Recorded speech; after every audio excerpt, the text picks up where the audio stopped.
That was very nice to have that as a starting point. You know, the words blessed is the life given to God is in some ways very simple, but in another way, it's actually very profound because when we feel that our life has been given to God, it's not as if that takes away anything. It's like one of the aspects of Yogananda's teachings is that he was trying to break down the borders between things, as we were saying earlier about breaking down the sense of difference between different nations or different languages. Underneath, we're all just the same people with the same longings, the same uh, desires. Ultimately, the desire, as he said, that motivates everybody in the world is the desire to be happy. And so if you take that as a starting point, then by having the feeling that you're giving your life to God, you could almost translate that and say that you're giving your life to happiness. You're giving your life to joy. So it's not like, oh, there's some person outside of myself that I'm giving something to. That's how we think of giving on the physical plane where things are limited. Our money is limited, our time is limited. Things on the physical plane always have a limitation. But God has no limitation, and love has no limitation, and happiness has no limitation. And so, blessed is the life given to happiness, or blessed is the life given to joy.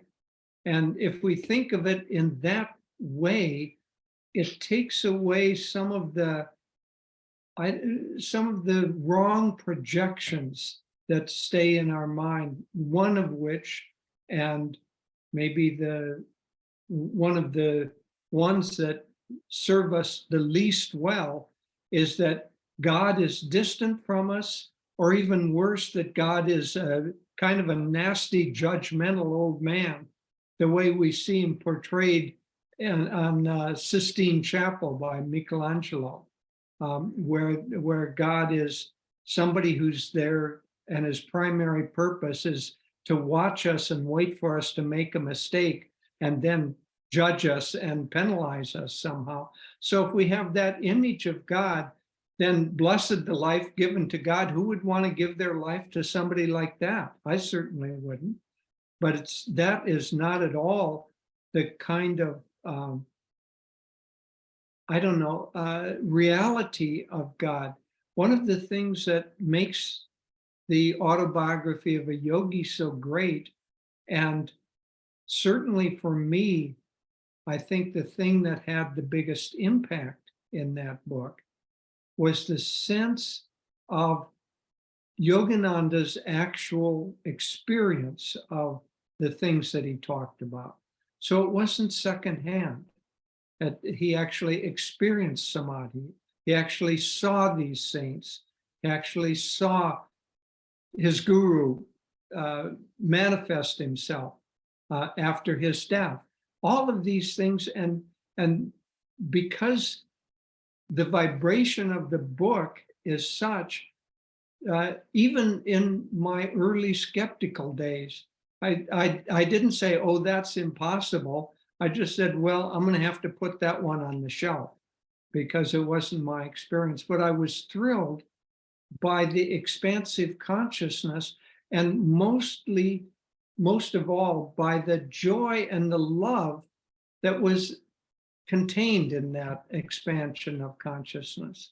And so, as has been said, the death of the ego is the death of all sorrows, because it's the ego, or really, you can define the ego as our sense of separation from God. And so when we get rid of that sense of separation, then the sorrows that we have, the difficulties inside that we have, they basically are transformed. It doesn't mean that all exterior trials are are going to go away. But one of the things, but we will face them with a whole different set of interior tools.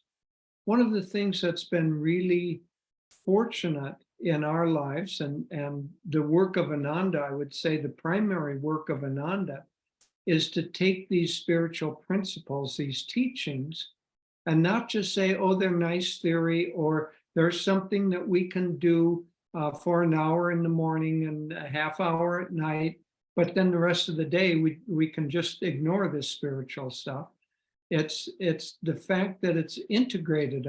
Our life is integrated, and it doesn't mean just for the people who live at Ananda Village. It means these teachings teach us to try to integrate them into daily life, as opposed to trying to split spiritual and worldly life.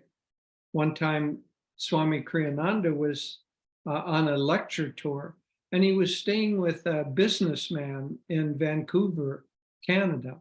And the man had to leave him during the day because he had to go to work. And then he came home and he said, oh, now I'm home and in my meditation room, now my life can begin. And it sounds superficially like, oh, how devotional, how wonderful. But Swami's response was, how terrible. Why waste all the day long feeling that that's not your real life? Why not bring spirit into your life?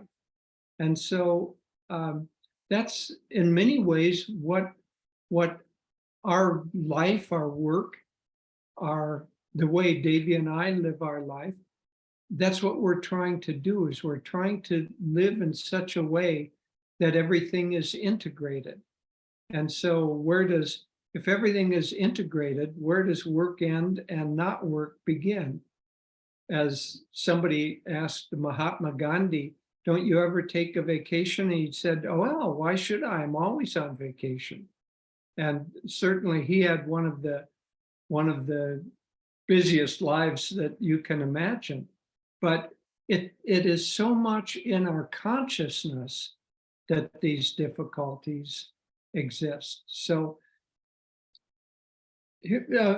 maybe to get a little practical, some things that are helpful in actually living according to that kind of a principle of integrating and feeling that all of life is one whole and all of life has a spiritual meaning.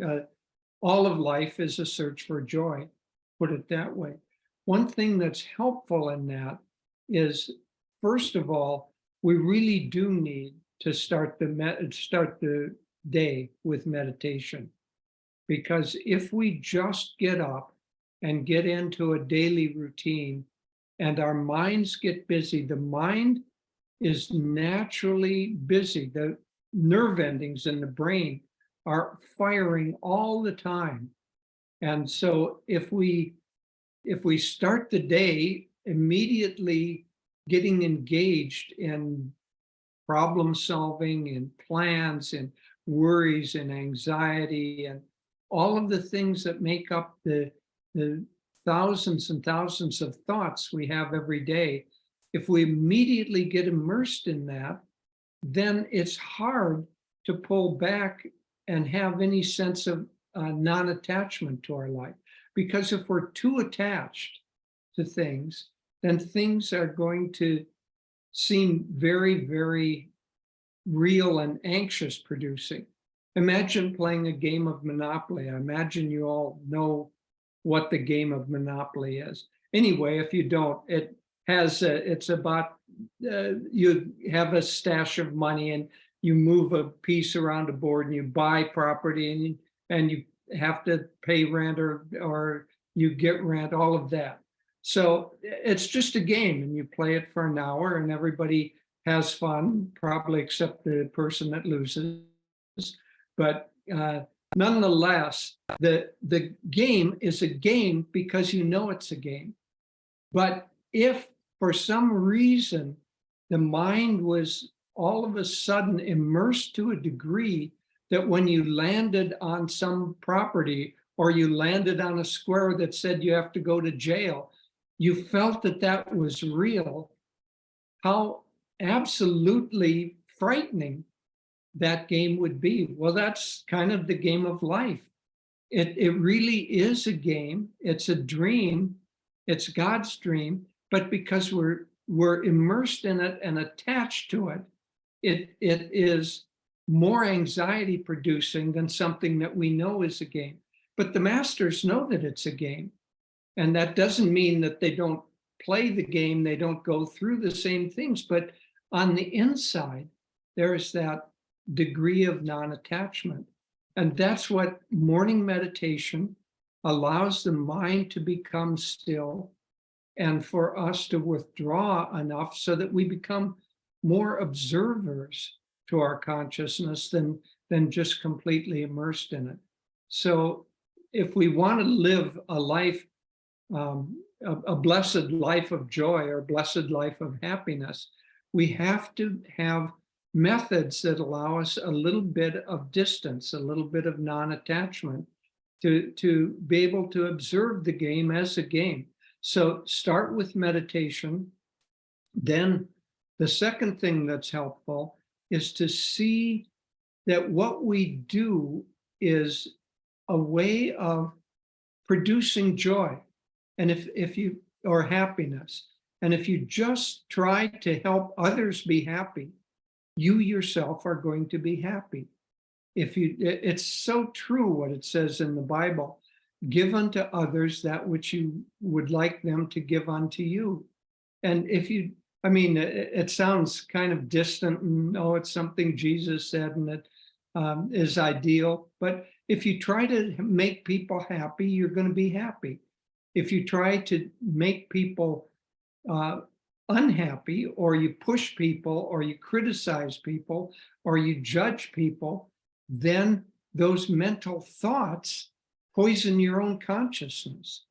And so it's really so simple. Master's teaching, and Swami was such a wonderful example of this. So much of it is really just based on goodness and kindness, especially kindness toward others. Be a smile millionaire, he would say. Shoot people with the buckshot of your smiles. Just trying to do what you can to live an honorable, uplifted, giving life at blessed delight, giving to others, giving joy, giving happiness to others.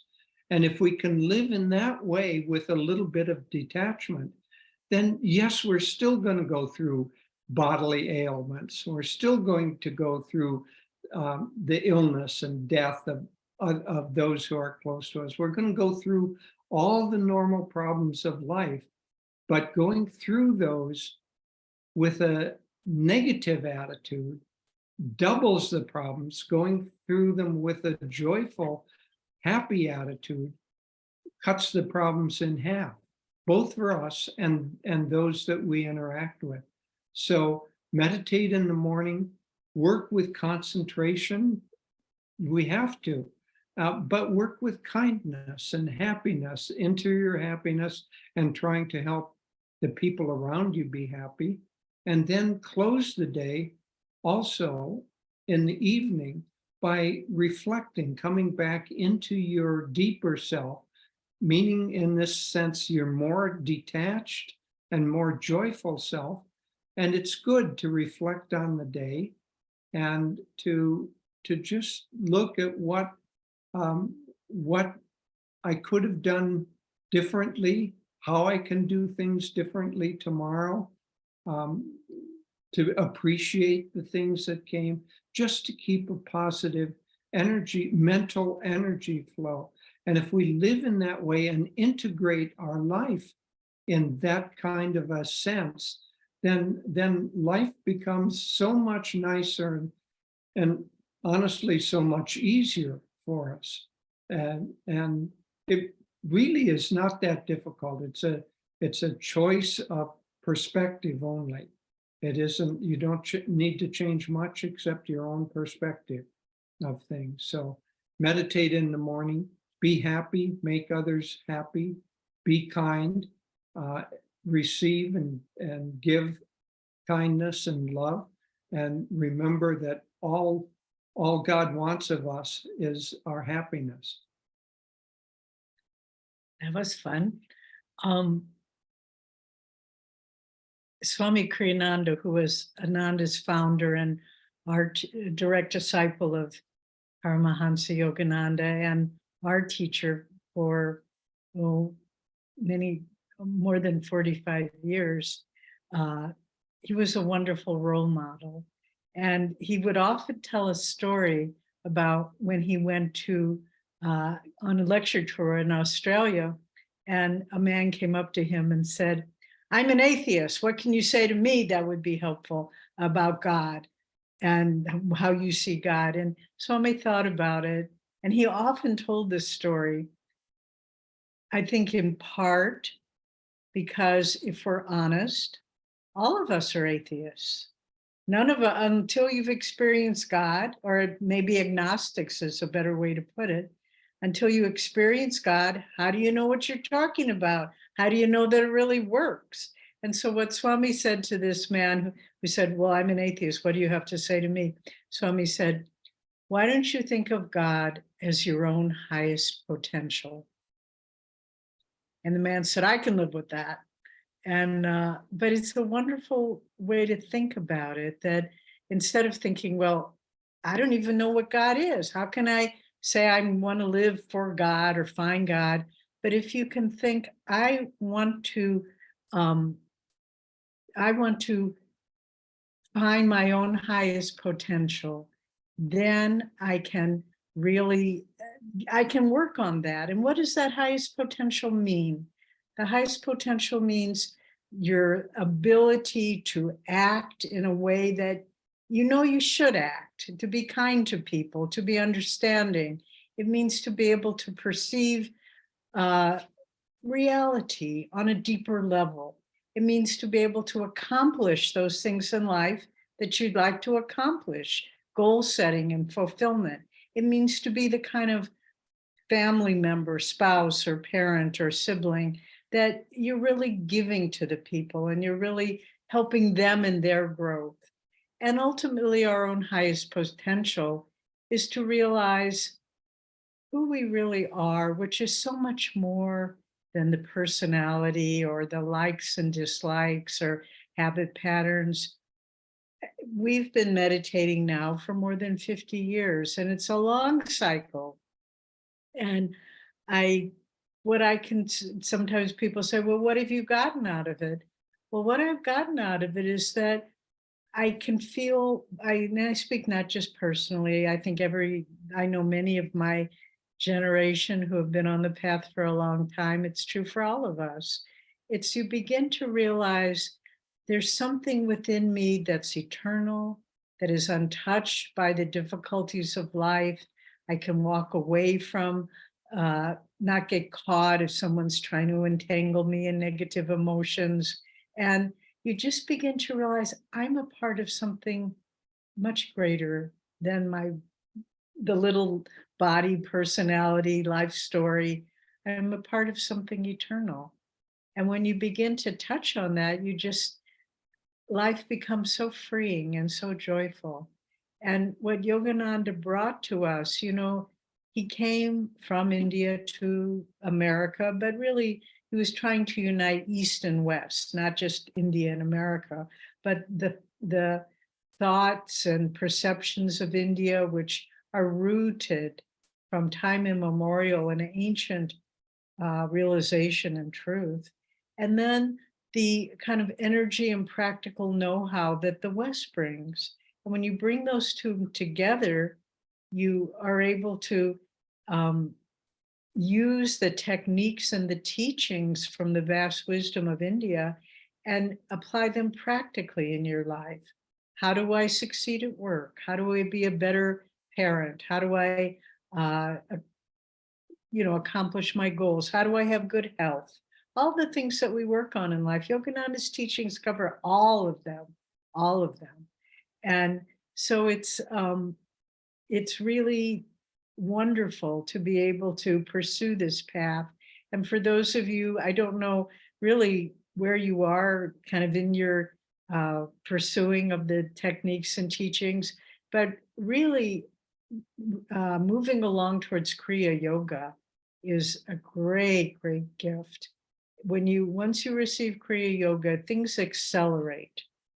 In part, it's the technique, but I really think in greater part, it's the grace of God that comes, and the grace of Yoganandaji that comes to his disciples, and it helps you to go deeper on them. So the last thing I'll want to share, and then I know people would like to ask questions as well, is, and Kalamali mentioned this, by the way, I don't know if you know this, but she mentioned that Jyotish and I write a weekly blog. We alternate every other week, we write it.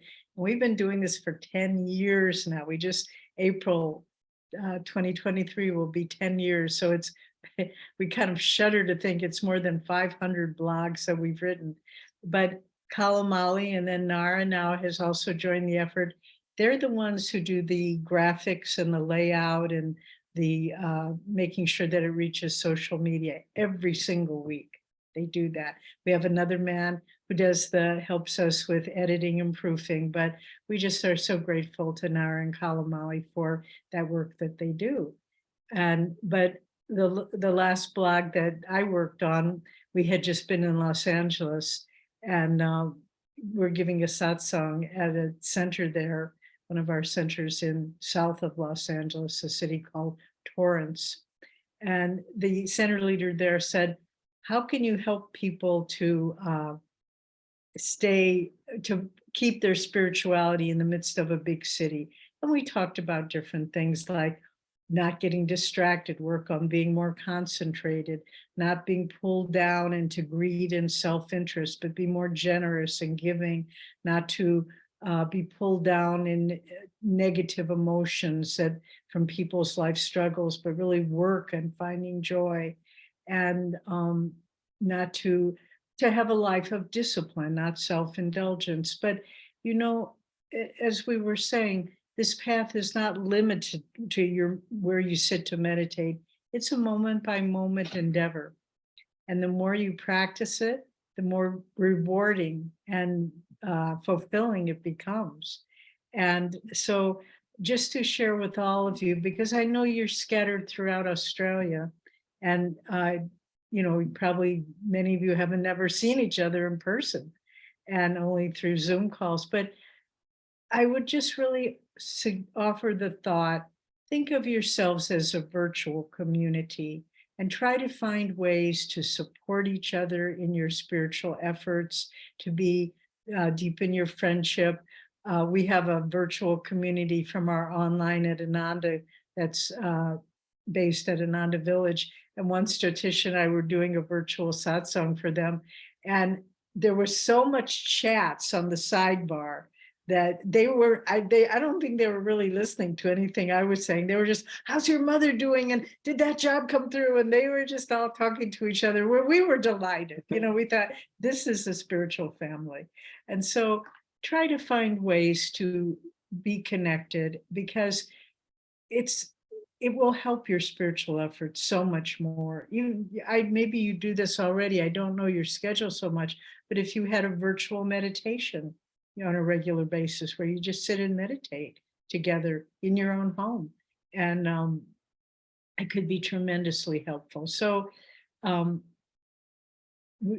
and I, just to close with this thought, we've lived in community now, spiritual community, since Ananda's founding, 1969. And the quality of divine friendship that emerges from when devotees share and support each other through thick and thin, it's such a beautiful gift. Last year, we were visiting Los Angeles, and we were having a big dinner with about 6 of our friends. My brother, I have one older brother and his wife, they lived near Los Angeles. And so we said, why don't you come and join us? And my brother is on a different path. He's a Buddhist meditator, but they had the best time. And afterwards, my brother said, those were the nicest people I ever met. Well, they were just 6 people out of many, many people, but it's the quality of divine friendship. And so we really encourage you to don't see each other as strangers, don't see each other as distant, but see each other as dear friends and develop that friendship. And it will be a big aid for you in your spiritual life. So now, if you all have questions on any subject, really, it can be about what we said, about something that you're dealing with, about something about our life, at Ananda, Jyotish and I, in fact, on Monday, we will have our 48th wedding anniversary. And we have one grown son and 3 grandchildren. So we've had really a very wonderful, blessed life. And anyway, so whatever you'd like to ask us about, please feel free. We're your friends. Thank you both. Yeah, that was wonderful. Thank you. Truly divine friends. We're very fortunate to have Jyotish and Devi as examples of that. And we feel it from you both as well. So thank you for that. And thank you for sharing. I think around the community is such an important thing, because community is now changed. And I'm assuming community will evolve even more as we go into different yugas, which is a different talk. But yeah, it's so wonderful. I think there was a common question that sort of came up around the priority of meditation. So obviously in daily life, people might have, sort of sporting activities or work or have a routine. Does it matter where that is? Were you suggesting that we fit the meditation in the minute we wake up before we do that activity? So wake up earlier, or does it matter where it sits in that morning? Well, obviously, people have to work with their own schedules, but ideally, it's better to meditate before you start activities. And the reason is that meditation of the nature that we have works with pranayama. And prana is the life force or the energy in the body. And that energy typically, Master teaches that it comes in a universal field of prana. The energy enters in through the medulla oblongata, and then it descends and it goes out into the body and into the senses. And in meditation, we want to reverse that. We want to draw the prana back in and bring it up in an inward way to the spiritual eye, because that will allow us to see that we have a reality that is different from or vaster than just our physical reality and the reality through the senses. So it's easier to do that process before we get the prana all sent outward through activities. And so ideally, yes, I would say the best thing, I'll give you our routine. We get up, we do our energization exercises, because that in Master's teachings is the beginning of the energy control, and it fills the body with energy. And it also allows you to, if you do it right, it helps concentrate the mind, because you're concentrated on sending energy and relaxing. So we do our energization exercises, then we meditate. Then when we come out of the meditation room, we try to do some activities like making breakfast or something before we get into work, before we start answering emails or look at the news and get the mind outwardly engaged. So the point here being is that our meditation depends in part on the withdrawal of energy and focusing that energy. And as I say, that's easier to do before you get that energy engaged in other activities. So ideally, it is, yes, best to meditate before you start other activities. Now, I see from the chat box, Alexandra has a different kind of schedule. So in all of the things on the spiritual path, we have to adapt them to the reality of our own life. But also, if we don't adapt our own life to the reality of our meditation, then meditation is going to get pushed to the side because we don't have it, most of us, so firmly established as a habit pattern. I would just add one thing. One thing that's very helpful in life in general, and also specifically if you're trying to add meditation, is to have a systematized life. To say, well, I mean, and not to be rigid like a machine, but to just, as Jyotish was saying, our general flow. But to, now this is the time that I'd like to spend meditating. This is the time I'm working, cooking, spending time with friends, relaxing, doing hobbies and art and so forth. But I find in my own life, it's very easy to get scattered. Like you'll start one thing and then you go to another thing and then it leaves everything undone.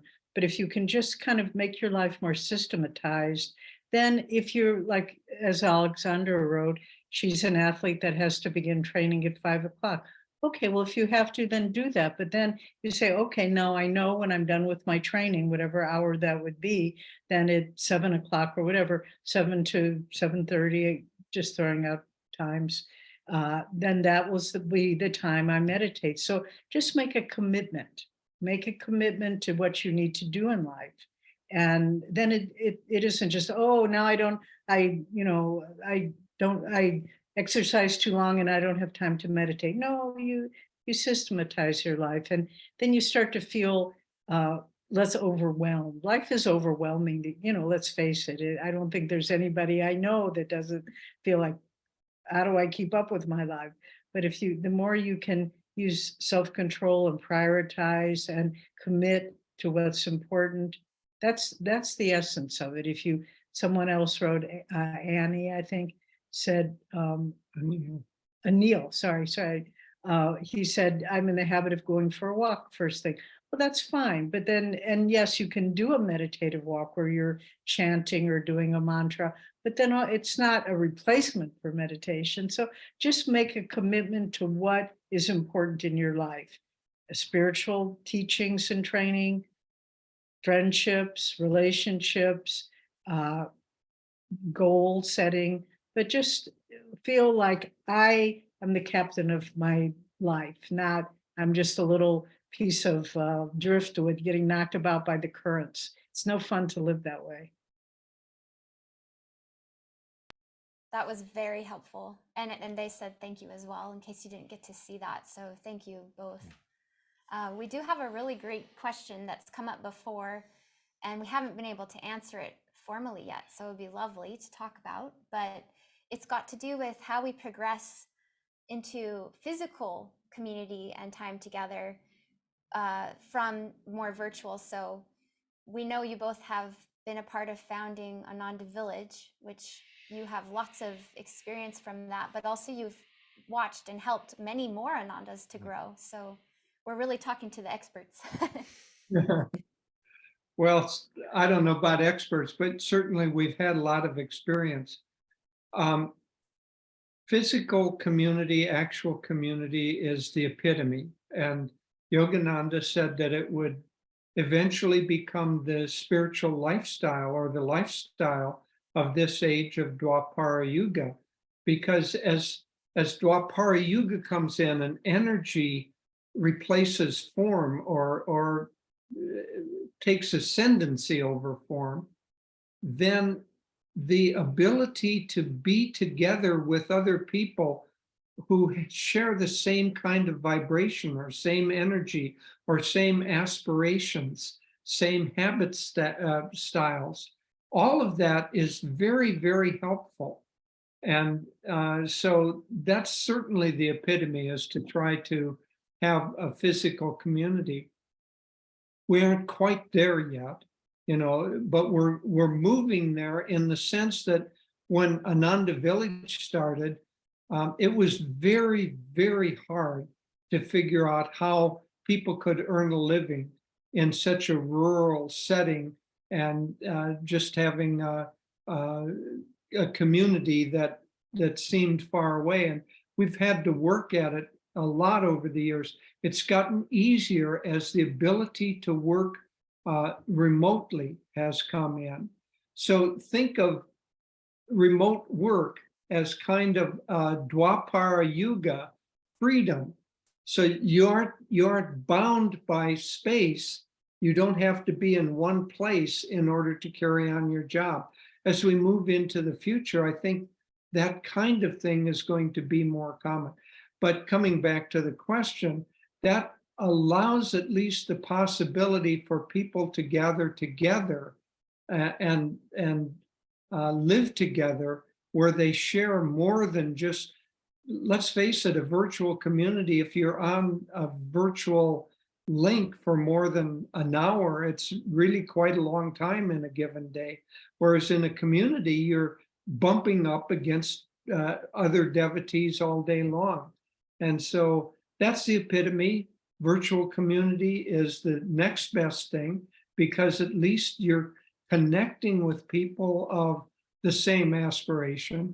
And otherwise, God is always there. He's never far away. I think virtual community is a step towards a physical community, because the bonds of trust and friendship begin to form. You know,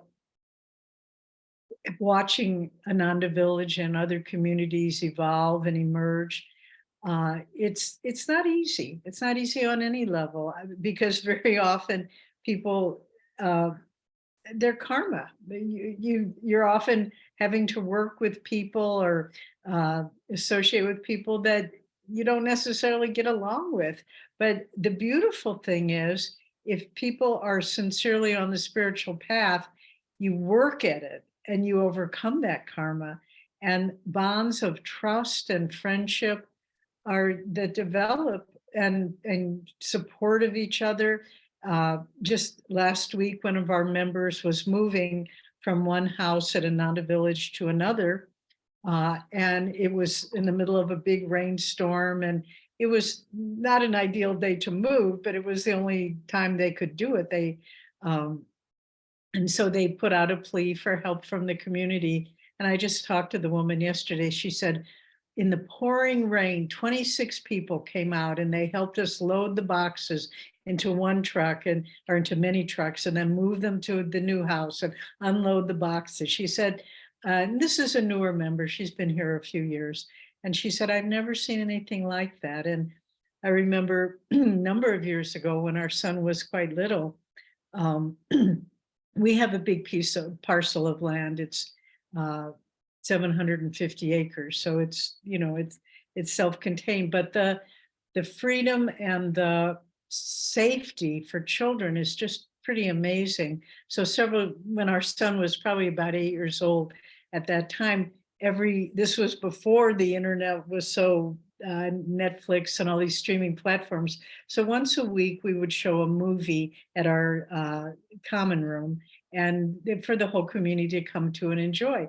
So one night, it was in the summer, and our son, 8 years old or so, said, oh, I want to go to the movie. I want to go watch the movie. And we had a commitment that we had to do. We said, we can't go tonight.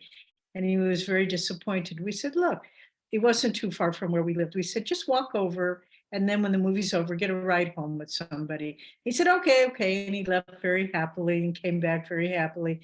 But after he left, I thought, my God, how many places in the world could you send a 10-year-old boy to the movies by himself and say, when it's over, just get a ride home with somebody and know that everything would be perfectly safe? And of course it was. And so that sense, and we've had, been here, as we said, at Ananda Village, it's about 54 years this year. There's never been any crime. We've had people come and do vandalism from the outside, but within the community, there's never been any crime or violence. And it's creating a pocket of peace and spiritual connectedness, both with God and with other people, that really is amazing to people. And we have a retreat here, Expanding Light, and we ask people to give us reviews.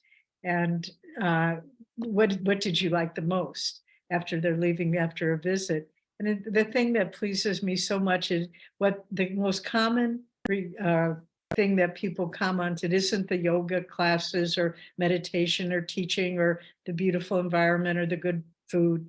What people say most often is, what I liked most was watching the interaction of the staff. I thought, wow, that's interesting, because what they're saying is they could see that joyful friendship and support, and it's not that common. So everything I'm sharing is to say, start with a virtual community, but don't set your sights too low. Set your sights on one day having an actual community. And remember, one of the basic things is community is about people. It isn't about a place or things. So if you can't start with a community of friendship, you're never going to achieve a community of houses. So there's a long question from Ashwin that maybe you can ask us. Yeah, this is a great one. It's about how to stay in tune with busy life. So children, work, your chores, all of those things, and how to keep our focus on what's important. Well, try to see it all as part of a whole. It just, as Jyotish was saying earlier about the man who said, when I come home from work, then my life begins. The demands of children, the demands of chores, don't see it as something separate from your spiritual life. Do it with God, do it with joy. I had in the early days of being a mother, one of the things you do is wash a lot of clothes. And I got to a point where I couldn't stand washing one more load of clothes and folding them. And then I had a mental shift where I just thought, just pretend that God has given you the chore in life to do laundry, to wash clothes and fold laundry. That's all he expects of you. And do it as well as you can. Bring your whole concentration there. And I just got into it so much, and I found new ways to fold things and how to wash them better. And instead of it being this boring chore, it became really fun. And so everything in Master said, all things in life are neutral. It's how we react to them that makes them good or bad, seem good or bad. So whatever's on your plate, instead of thinking, oh gosh, I have to make dinner for the family, or I've got to work with this grumpy person at work, just say, this is what God's given me to do. Let me bring all my joy to it, all my energy to it. And then you break through. And then you realize there's nothing that isn't fun. There's nothing, we have to do something with our time. And, very few of us can meditate, 24 hours a day. So maybe you meditate a half hour a day, maybe an hour and a half, whatever it is. But the rest of the time, when you're not sleeping, try to say, I do this with God. I do this with joy. As Jyotish was saying at the beginning, instead of blessed is the life that's given to joy. And that's how the whole thing flows very nicely. One of the particular challenges of having young children is it's not that you're busy. Most people in the world are busy and busy all the time. It's rather that children demand without concern to your schedule or your timing. And so that exterior demand is not easy to deal with. Most people are able to regulate their, have some control over their schedule and their timing, but not when you're a mother or a parent with young children. So they take priority, and they don't care about your priorities. They don't see them. So as Devi said, if you accept that as a reality rather than fighting it, it makes it easier. Whatever we resist, we make that task harder. And if you have to do it, then acceptance is going to be the first tool in your tool belt. If you can accept it, and then even as Devi did, convince yourself, I not only accept this, I'm going to really enjoy it, then it makes that easier. Doesn't mean that you will always be able to hold that consciousness, but if you have the intention of doing that, it will make it a lot easier. But particular demand on people who have young children is that their time is taken up, and they really need to accept that. We had one woman here who was the mother of 5 young children, and one of our friends, kind of counselor, asked her how her spiritual life was going, how her meditations were going. She said, paused a little bit. She said, "Do prayers before meal count?" Meaning that was all she could do for her spiritual life. And yeah, they do count. And so does seeing your children as God. That counts too. I'm going to there's a couple of good questions. I just want to address the one, how do I deal with the fact that I have a good meditation and 15 minutes later I snap at somebody? One of the things that meditation teaches you is mindfulness. That's a branch of meditation, but essentially to be aware. And so if you find that tendency in yourself to snap at people or to be angry, just watch it. Say, oh, now why do I go there? In other words, get a little bit detached, and as though you're watching yourself get angry at someone. Why did I do that? What provoked me? Can I work with it better? Can I take that pause? And this is something I've learned over time. If you just take a few deep breaths before you say that angry word, then most often you won't say it. So just get control of the reactive process. Work on it. Is it easy? No, it's not easy. Is it a lifetime endeavor? Probably yes. But nevertheless, it's worth trying. And in everything, instead of overeating, you say, well, okay, I've eaten enough. Now I'll stop. Instead of, overindulging in anything, just doing, watching all of some TV series, you say, okay, I'll watch one. That's enough. Now I'm stopping. So to always have that little bit of inner detachment and where you're watching yourself and saying, okay. And then when you blow it, when you get angry, you just don't blame yourself. Don't get all tied up in knots, but just say, okay, now I see how I do that. I will try not to do it again. And then just keep working on it. And little by little, you master it. Now, if you see that as a particular habit that you want to overcome, then take it on as a challenge. Take it on a day at a time, a week at a time, and just say, I know that I have the tendency to snap at people. For today, I'm going to control that tendency. And if you can control it for one day, then say the next day, or keep that up. What will happen is that those nerve circuits, brain circuits, will begin to reform, and you will end up not having the automatic reaction of snapping. You'll have the automatic reaction of saying, oh, I'm working on controlling that. That'll be your first thought when you're ready to snap. And one other helpful thing, we recommend this often to people, is to make a little chart. But we were talking earlier about the problem of needing to do something before meditation, athletic training. So make a daily chart. We do this with a lot of things. And okay, this time slot I train, this time slot I meditate, this time slot and the same with anger or whatever it might be, any issue you're working with. Make a little graph. Okay, today I succeeded. This day I did not succeed. And if you do that, you'll find little by little your successes begin to far outnumber your failures, and pretty soon you have control of that habit. Yeah, they've found in many things, dieting, exercise, lots and lots of things. If you log it, you become aware of your patterns. So in this sense, if you're trying to control the reactive process and snapping at people, have a little log. And every time you do that, write down, 10, 15 snapped, put a little check mark. And if you have to log it, you're going to be self-motivated to not have to put it in your log.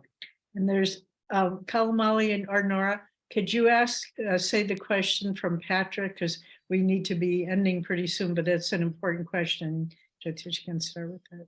Yeah, this is a great one about, desire to fulfill, one's vision. And in Patrick's case, he's talking about building community or fulfilling an inspiration you feel is coming from within. And so how does our consciousness, whether it's an anxiety or maybe attachment to the idea, affect the outcome? Well, sometimes attachment to an idea is the motivating factor that makes it happen. I would say, Patrick, try to find a practical step. I don't know where you live, what the circumstances are, but start maybe by having a meditation group meet in your home, because if you can have a group activity that starts happening, because community is built around people. And so start with building a community of people before you take the step of buying a land and finding nobody wants to join you on that land. So start with people, then from that group of people that you're working with, then if there seems to be the energy to do something, maybe land is going to be too hard because of practical concerns. Maybe you want to buy a house or get a house, or all live together in the same apartment complex, something that draws you together on a more regular basis. So community is best done in steps. In almost all of the communities that we've started, we start with a small group, then we get to an ashram where 10 or 12 people live together, and then from there we buy the land. But it's only in the whole history of Ananda, when Swami was started, did he jump to the land. But even there, he had satsangs in San Francisco for 3 or 4 years before he did that. And the people who would come to those satsangs Were the early pioneers. I would also add, because you speak of fear and anxiety about it not happening, always remember that spiritual communities are under the grace of our great master Paramhansa Yogananda. We're not doing them. None of us would have the vision or the understanding, the wisdom, the energy to create them. But there have been so many instances in Ananda's history that its survival was clearly an act of grace. And I'm not exaggerating. And so, forest fires burning us to the ground and lawsuits that threatened to destroy us and many things. But we always survived. And I don't attribute it to any great ability on our part, but really to the grace of God and Guru. And so a few years before he passed, Swami Kriyananda passed in 2013, will be next month, April, we'll be celebrating the 10th year of his passing. I don't know, celebrating is the right word, but we'll be acknowledging and expressing our great gratitude for his life. But one of our leaders who's in charge of Ananda India asked him, Swami, how can we carry on this work without you? And he said, remember, these communities, this work spread, it's not my work, it's not your work. It's the grace of Yogananda and Babaji, that great line of gurus. And so just to remember, do your best. Don't be attached to success or failure. You just keep offering everything you are, everything you do to God. And we often laugh that Ananda's success is a story built on uncounted failures. Just one thing out. We had an expression in the early years when someone would say, how did that go? And they'd say, well, it was a learning experience, which meant it totally was a flop. But you just keep building from one flop to the next flop. And if there's the current of grace, it all works out. So don't be afraid, but just know, count on, lean in to God and Guru. In general, I would say the best antidote to any fear that you might have, or any anxiety, money, illness, anything that you have, the best antidote to that is to give it to God. And the more completely you can give it to God and say, make me an instrument of your will. That's all I want. If community is supposed to happen and you want it to happen, I'm a willing instrument to try to make it happen. Or for whatever your anxieties are. That's the best way to live. And for those of you who are doing Yogananda's 9-day cleansing diet, go for it. We used to do it every year till we began traveling so much, once a year, and it's a great thing. And speaking of snapping, we did have the adage that nothing you say while you're on the diet can be held against you. Because it cleanses, it can bring out some toxins in the body, and you can get irritable. In fact, one time, and we need to be ending, but one time when our son was, I don't know, about 6 years old, we were disciplining him about something, and he looked up at me and he said, "Are you on that diet again?" That's lovely. So fun. Okay, that's friends. joyful. Well, good luck with everything. And most of all, good luck with your spiritual life. May the grace of God and Guru be with you always. And Nara and Kalamali are such dear, dear friends. And I hope you can all work together and just find the fulfillment of building community. Thank you both for your time with us. It's wonderful. Yeah. Just before you go, should we just send out 3 Oms and share this beautiful light? Yes, please, you do it, Nara. Yeah. So let's rub our hands together, and while we're doing that, let's visualize this energy as a candle that's joining with the great line of gurus and then sharing it with the world.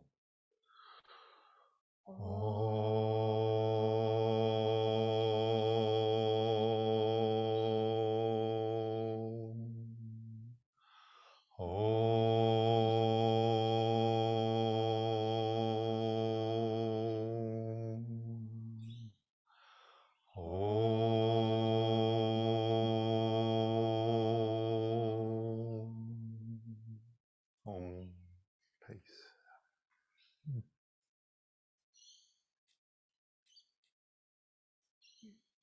Should we just put that in a gallery? Yeah. Thank you, dear ones. Thanks everyone for coming today.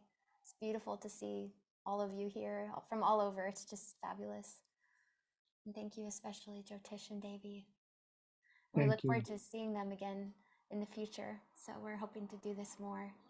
Yeah, and I think at one time you had mentioned when we'll be in India, maybe come over and visit with the group. We'll be in India from mid-September to mid-December. That'd be wonderful. Yeah, yeah, that would be great. We'll follow up. Good. Okay. God bless you all. Blessings, everyone. Joy.